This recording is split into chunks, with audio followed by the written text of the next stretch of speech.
What's up guys, Noble here, bringing you a slightly different video on F1 2013, unlike the usual on-track action. Today in this video I'm going to try my best to explain the setup of the car, in particular relating to tyre wear. As the majority of you know, tyre wear scaling is back for F1 2013, and that means finding the balance between tyre conservation and pure outright speed is crucial. It's a balance of either being a little bit faster on average per lap for a race distance, or being a little bit slower but without the need for as many pit stops during a race. So without further ado, we'll get into the setup options and see what we can find out. So first up, the aerodynamics of the car, the wing angles. Usually the higher the wing angles, the more grip you should have, which in turn means there's less sliding around in the corners under traction and makes braking that a little bit easier before sort of locking up. All these things help reduce tyre wear, but of course with running such high angles on the wings, it means you end up slower on the straights, which are the main areas you will be overtaking, so it's a balance between being able to race competitively but also giving the tyres the easiest time. So smaller values on the wing angles gives you a better race cut in terms of overtaking ability, whilst higher wing angles should theoretically give you better tyre life but make it much harder to race wheel to wheel and overtake due to the lack of top speed and acceleration. Next up, the braking. Obviously we got the pressure, the brake size and the balance. You'll want to fiddle with these to make sure you find the option that suits you best, that stops you locking up. The pressure and brake size, the higher they are, the quicker you'll stop, but the more likely you are to lock up. But obviously you want to be able to stop as quickly as possible, but again, for tyre life it's about finding the perfect balance that allows you to feel comfortable and try avoiding locking up at all costs. So that will take a lot of life out of the front tyres especially, or perhaps the rear tyres if that's the area you're struggling with. You can move the brake balance around to help either stop the front locking or the rear locking. I tend to stick with 50-50 as this the most balanced option of them all, which means it's like the most effective way of stopping. There's no leaning towards the front or the rear. And then pressure, I'm normally on high standard as that's what I find comfortable. And yeah, I don't like high large. I think that offers not much benefit without the drawback of locking up, which I seem to struggle with high large, and it's, yeah, like I say, not really worth that little bit of time that it should bring if you can avoid locking up. Onto the balance, you've got the front and rear anti-roll bars. The lower value on the front, the more mid-corner grip you have, whilst a higher value gives you much more initial bite as you turn the wheel. But that then tends to cause mid-corner understeer, so a lower value will give you an easier time on the tyres, I think, because it's a smoother process throughout the corner. Whereas a better initial bite will heat the tyres quickly, and then the mid-corner understeer you may pick up will cause overheating of the front tyres as they scrub across the track. For the rear anti-roll bar, again, a lower value should help with tyre wear, but it has one of the biggest effects on the handling of the car, which is why you often see so many setups with people have a high value on the rear anti-roll bar. Moving on to the suspension, ride height doesn't really affect tyre wear that much, I don't think. The only thing you could say is that a higher value gives you less grip, meaning more sliding around from the car, which should in theory wear the tyres out more. But for the spring settings, this is where a quite major difference can be made in terms of handling and tyre life. Softer values gives the tyres an easier time, as it makes the car a little less responsive, which means it's asking less of the tyres to give the car grip. Stiffer springs, which are the higher values towards the right, requires more from the mechanical side of the car, including the tyres, to give the car that extra bit of grip to cope with quicker and faster movements. However, softer on the rear does give better traction, which is a key factor to rear tyre life. Spinning up the rears is an absolute killer for tyre life, so if you're struggling to keep the rear of the car under control out of the corners and are unable to get the throttle control to nullify the issue, then lower springs will make the car feel a bit more lazy, so whilst a touch slower it can help tyre life and the stability of your car.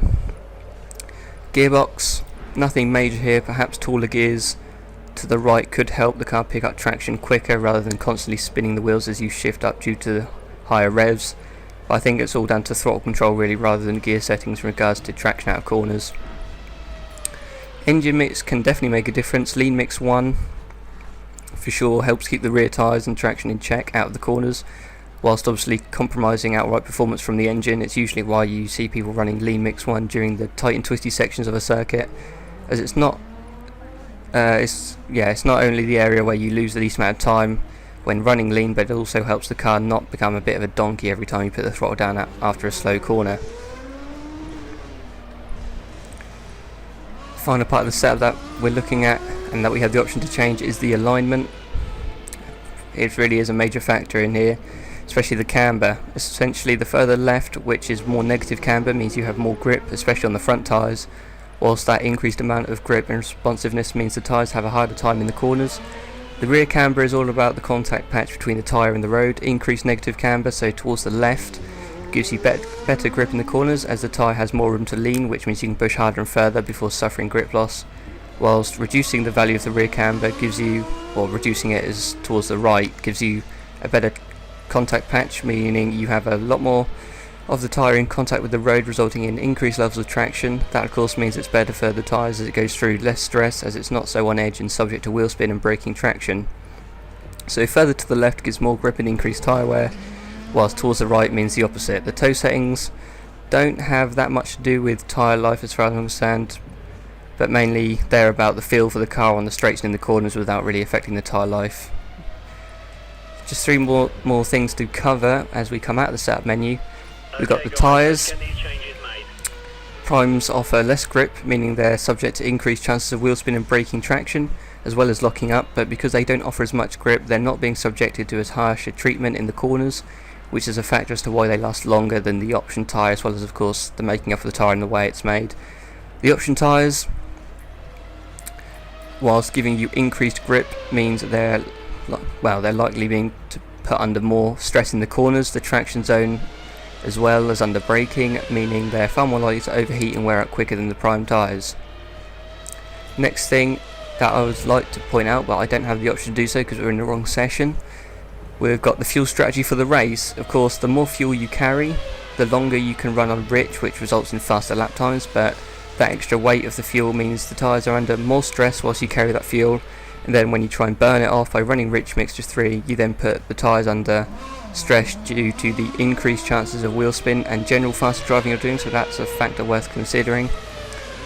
And finally, your driving style is key too. The setup and all the tyres and everything else can only go so far, but at the end of the day you're the one behind the wheel. I know it's cliche, but driving like Jensen Button for example, i.e. nice and smooth without the violent inputs, will improve tyre life, whereas being more aggressive with your steering inputs, throttle and brake inputs will inevitably put the tyres through a tougher time, causing them to wear faster. Following other cars will affect your tyres too, as the dirty air causes understeer in the corners, which will cause the fronts especially to scrub across the track and wear out quicker that way. So it's crucial to think about what you're doing on track, where you are in relation to other cars, as well as where you are in terms of stint length and how many stops you plan to do. I think that's all the factors I can think of that will either give you a faster car overall or a kinder car to its tyres. I do really hope it has helped, but if not then I'm sorry, but theoretically those points should be true as far as I know, so I can only apologise if they turn out to be wrong. But yeah, you guys now have some information as to what you can do with the setup to improve certain aspects of the car, and be sure to leave your comments and your finds in the comment section below to see if we really can uncover the real secrets to improving tyre life on this game, as well as the raw speed of the car if that's what you're looking for. So nothing really else to say apart from thanks for watching. I hope you liked this video, and I'll catch you again soon in another F1 2013 video. So until then, it's bye for now.